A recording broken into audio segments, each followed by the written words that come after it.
વાયુની તકલીફ આજે ઘરે ઘરે છે ને કોઈ પણ વ્યક્તિ જમી લે ને આખો દિવસમાં ચાલતા ફરતા ફરતા હોય તો એમને પણ આખો દિવસ ઓટકાર આવ્યા કરે કે વાયુ નીકળ્યા કરતો હોય, ખરાબ દુર્ગંધ વાળો ગેસ નીકળ્યા કરતો હોય, તો એમના માટે 2 થી 3 મુદ્રાઓ અને એક યોગ જે સવારમાં ઉઠીને ખાલી તમારે કરવાનો છે.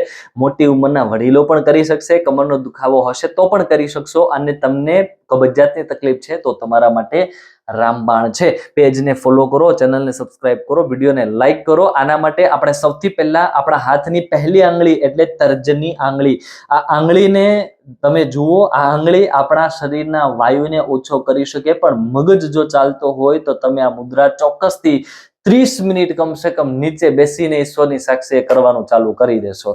આના માટે આપણા હાથની પહેલી આંગળી વાળી એના ઉપર અંગૂઠો રાખી દેવાનો છે. આ રીતના અંગૂઠો રાખ્યો, બરાબર છે. આ પોઝિશનમાં આ વાયુ મુદ્રા છે. અંગૂઠો રાખી દો, અંગૂઠાના મૂળ ભાગમાં આંગળીને રાખી દો. આંગળી કોઈ પણ જગ્યાએ રહેશે, કોઈ વાંધો નથી. આ મુદ્રા થઈ ગઈ વાયુ મુદ્રા. 30 મિનિટ માટે વાયુ મુદ્રામાં કાં તો તમે સુવો, કાં તો ચાલવાનું રાખો, કાં તો તમે બેસવાનું રાખો. પદ્માસનમાં, સુખાસનમાં, કોઈ પણ પોઝિશનમાં બેસીને, વજ્રાસનમાં બેસીને કરશો તો ફાયદો 10 ગણો વધી જશે, ડેફિનેટલી વધશે. આનાથી ધીરે ધીરે તમને ઓટકાર સ્વરૂપે કે નીચેથી ગેસ સ્વરૂપે વાયુ બહાર નીકળશે. તમારો જે ગેસ છે શરીરનો વધારાનો બહાર નીકળી જશે. ખાલી પેટે કે ભૂખ્યા પેટે આ નથી કરવાનો. જમીને કરશો અથવા તો સવારે નાસ્તો કર્યાના પછી કરો, બપોરે જમ્યા પછી ને રાત્રે જમ્યા પછી 15 મિનિટ 30 મિનિટ તમે આ મુદ્રા કરી લો, વાયુ નીકળી જશે.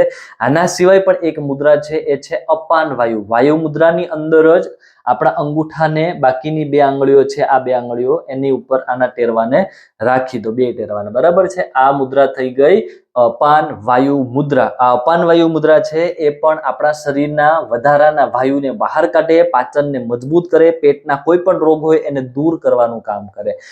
હવે એક 2 યોગ બતાવીશ કે જે તમારા શરીરના વધારાના ગેસને શરીરમાંથી બહાર કાઢશે ને કબજિયાતની તકલીફથી તમને છુટકારો આપશે.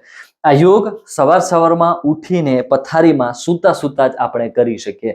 આ વિડીયોને લાઈક પણ ચોક્કસથી તમે સૂતા સૂતા જ કરી શકો છો. ચોક્કસથી મને લાઈક આપશો તો હું તમને આનાથી પણ જબરદસ્ત યોગના વિડીયો બતાવીશ એકદમ ફ્રીમાં, અને બધાને લાભ મળે. ગરીબ માણસ હોય કે અમીર માણસ, ઇન્ડિયામાં હોય કે યુએસએમાં કે યુકેમાં, બધાને લાભ મળશે. એ પ્રકારનો યોગ છે.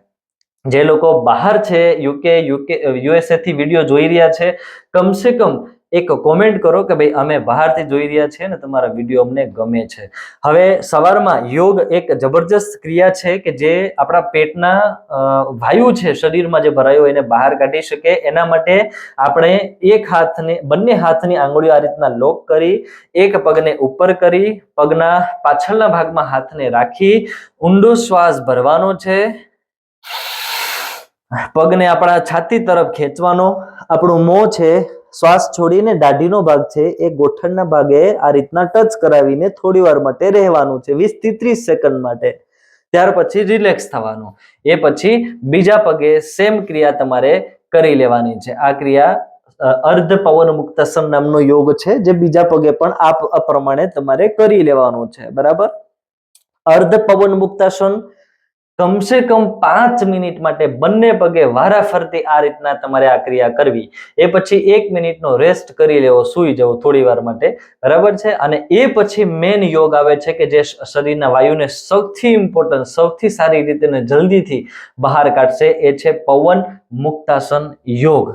એકદમ યોગ્ય રીતે કરશો તો ફાયદો સરસ થશે. આંગળીઓને આ રીતના લોક કરી, બંને પગના પાછળ રાખી ઊંડો શ્વાસ ભરવાનો. કોઈને પેટની કોઈ ગંભીર ઓપરેશન થયેલા હોય તો એ લોકો તાત્કાલિક 1-2 મહિના સુધી ન કરો, પછી કરી શકો. સારણ ગાંઠ કે કોઈ પેટમાં ગાંઠ હોય તો તમે આ ન કરો, ડોક્ટરની સલાહ પ્રમાણે જ કરી શકો.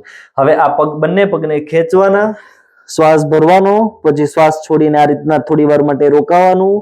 પેટ ઉપર પ્રેશર આવશે, બરાબર છે. ગેસ ઘણા લોકોનો જેવી આ ક્રિયાઓ કરશે એટલે ગેસ પસાર થશે. વિડીયો ગમી રહ્યો હોય તો લાઈક અને કોમેન્ટ ચોક્કસથી કરો. શ્વાસ છોડી અને એ પછી સ્થિર રહેવાનું. 30 સેકન્ડ માટે રહ્યા બાદ બંને પગને સ્ટ્રેટ સીધા કરી થોડી વાર માટે શવાસનમાં આ રીતના સુવાનું, બરાબર.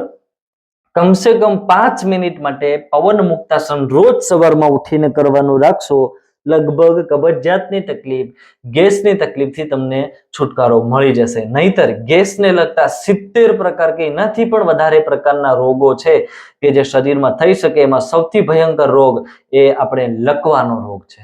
બરાબર છે. ગેસ જો થતો હોય તો આવનારા સમયમાં લકવો કે પેરાલિસિસ નામનો જે રોગ આવે છે એ પણ થઈ શકે. આના સિવાય મંડુકાસન નામનો યોગ છે. જે લોકો એકદમ સ્વસ્થ છે, વજ્રાસનમાં બેસી શકે, એમણે મંડુકાસન નામનો યોગ રોજ સવારમાં ઉઠીને કરવાનો છે. બંને હાથના અંગૂઠાને થોડા બહાર રાખી, આ રીતના અંગૂઠાને બહાર રાખીને તમારે મુઠ્ઠી વાળવાની છે. પછી બંને મુઠ્ઠીને આ રીતના જોઈન કરી આપણી જે નાભી છે એ નાભી ઉપર મુઠ્ઠીને આ રીતના રાખી દો. બરાબર છે. નાભીના બંને સાઈડ આ અંગૂઠાનો જે ભાગ છે, બહાર નીકળેલો ભાગ નાભીની બંને સાઈડ આવવો જોઈએ. આટલું કર્યા પછી ઊંડો શ્વાસ ભરવાનો. શ્વાસને છોડતા આ રીતના નીચે પેટને અંદર કરી દેવાનું. વધારે પ્રેશર પેટ ઉપર નહીં આપવાનું. પેટ અંદર રાખો અને આ રીતના રહેવાનું છે. જેમનું પેટ ખૂબ મોટું છે એમને કદાચ સ્નાયુઓમાં ખેંચાવ, હૃદયમાં થોડું એવું લાગે કે ભાઈ દુખાવો થાય છે કે હૃદય ઉપર પ્રેશર આવે છે, એવું ડર તમને ગભરામણ થશે. પણ ચિંતા નથી કરવાની. જો તમે એ પ્રમાણે એકદમ પ્રેશરથી ન કરી શકો તો કોઈ વાંધો નહીં. થોડા દિવસો માટે ખાલી હાથને હાથ ઉપર રાખી, અહીંયા ખાલી પેટ ઉપર આપણે હાથ આ રીતના રાખી દો, ઊંડો શ્વાસ ભરો અને આગળ આ રીતના ઝૂકી જાઓ. બરાબર. આ રીતના આપણે ઝૂકવાનું છે.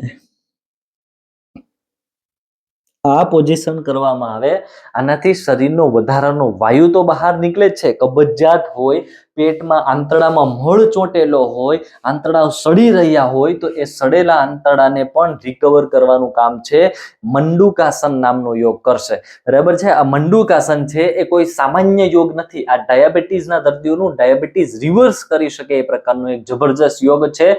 જેમને પેટમાં ઓપરેશનો થયેલા હોય, લેટેસ્ટ ઓપરેશન એટલે 1-2 મહિના જ થયા છે, તો એ લોકોએ આવા પ્રેશર જે પેટમાં આવે એવા યોગ ન કરવા.